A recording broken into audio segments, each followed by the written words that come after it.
learning how to measure a fish. Measuring fish is important not only for your records, but to make sure that you're following state size limits. When we measure fish in Florida, we use either the fork length or the total length of the fish. You can use a device such as a rigid measuring device, seen here, which is perfect for measuring fish. If you decide to use something like a tape measure, make sure that you lay that on a flat surface and then measure the fish on top of it.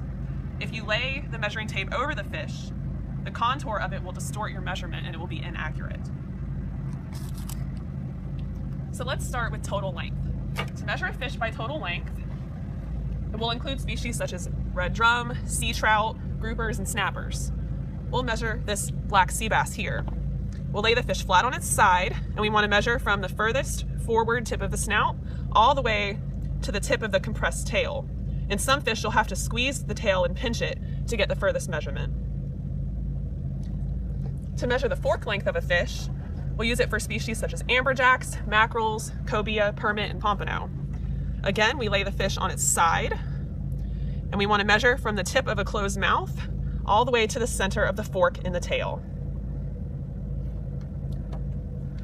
And that is how you measure a fish. If you're not sure whether to use total length or fork length, you can always look in the saltwater fishing regulations, and any species that has a diamond listed will be measured by total length.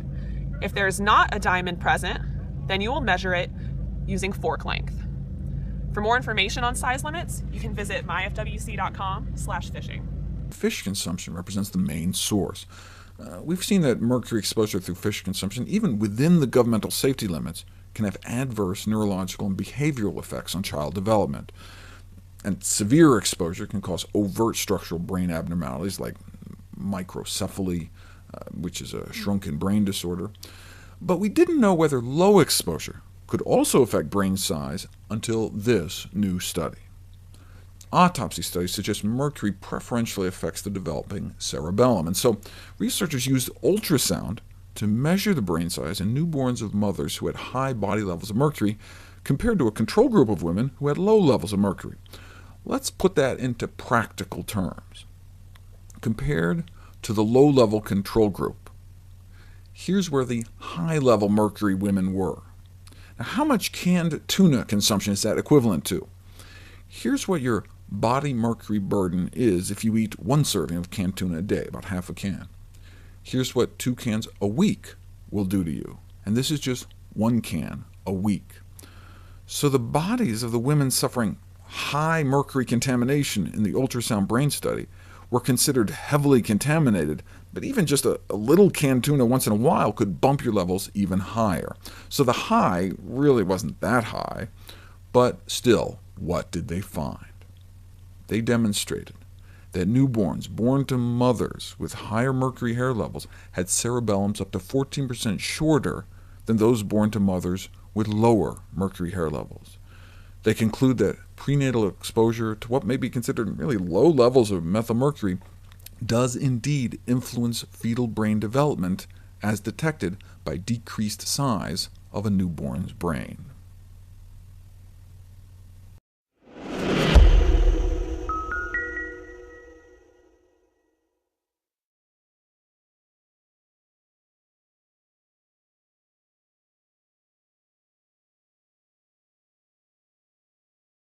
Rival supplement that he failed to disclose. But he does have a point. I covered the fish oil failure for heart disease. What about the increased cancer risk?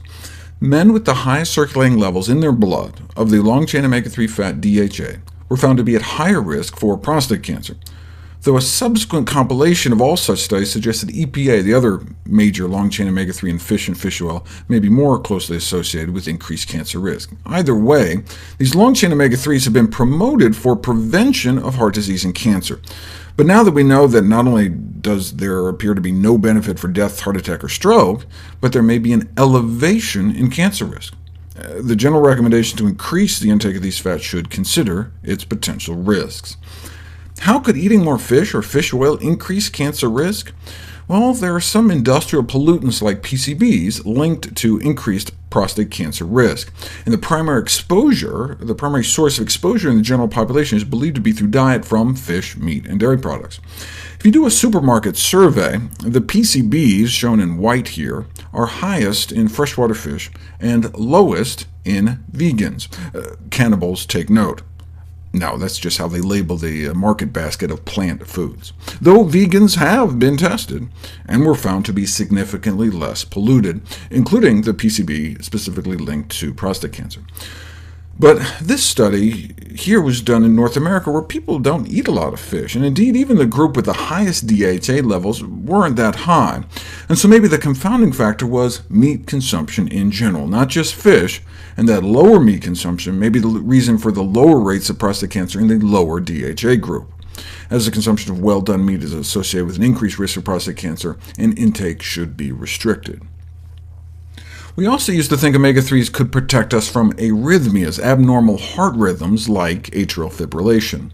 Millions suffer from the condition, which causes an irregular heartbeat and a higher risk of stroke and death. But fish and fish oil consumption does not appear effective for preventing it or treating it. Other arrhythmias can be life-threatening and cause sudden death. Despite initial encouraging results, more recent studies have not only failed to reduce sudden cardiac death with omega-3s, but actually increased mortality in cardiac patients. For example, men with heart disease advised to eat more oily fish or supplied with fish oil capsules were found to have higher risk of cardiac death, maybe because of the contaminants in fish such as mercury. In either case, given the inconsistent benefits, the potential adverse effects, omega-3s must be prescribed with caution, and generalized recommendations to increase fish intake or to take fish oil capsules need to be reconsidered.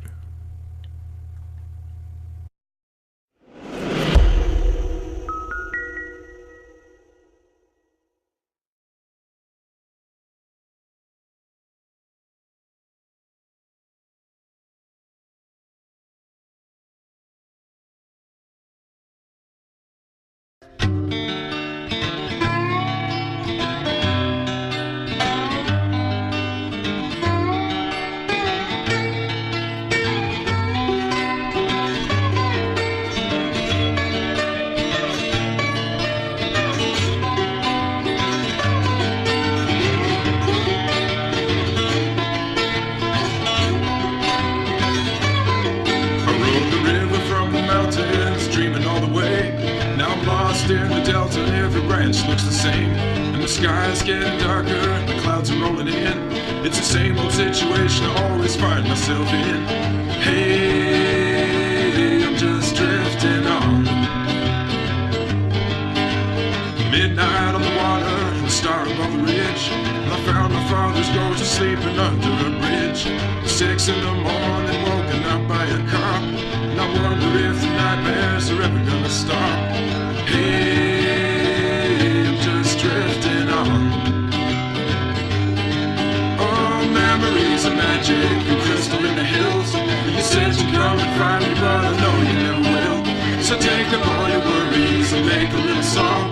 It's best to keep it simple so we can sing along. Hey, I'm just drifting on. Big blue world keeps rolling.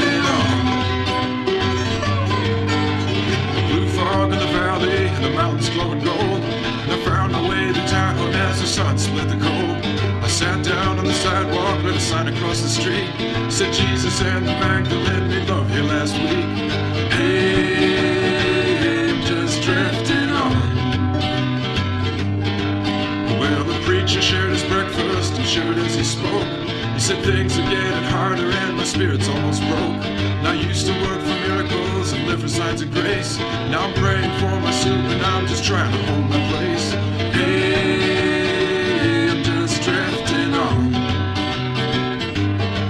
Oh, memories of magic and crystal in the hills. You said you'd come and find me, but I know you never will.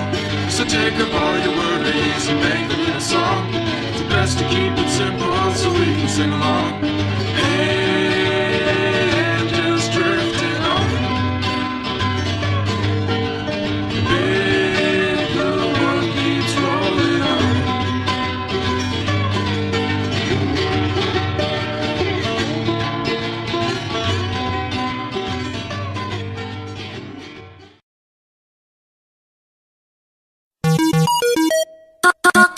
野菜と君の胸の奥まで届くようなメロディーが流れる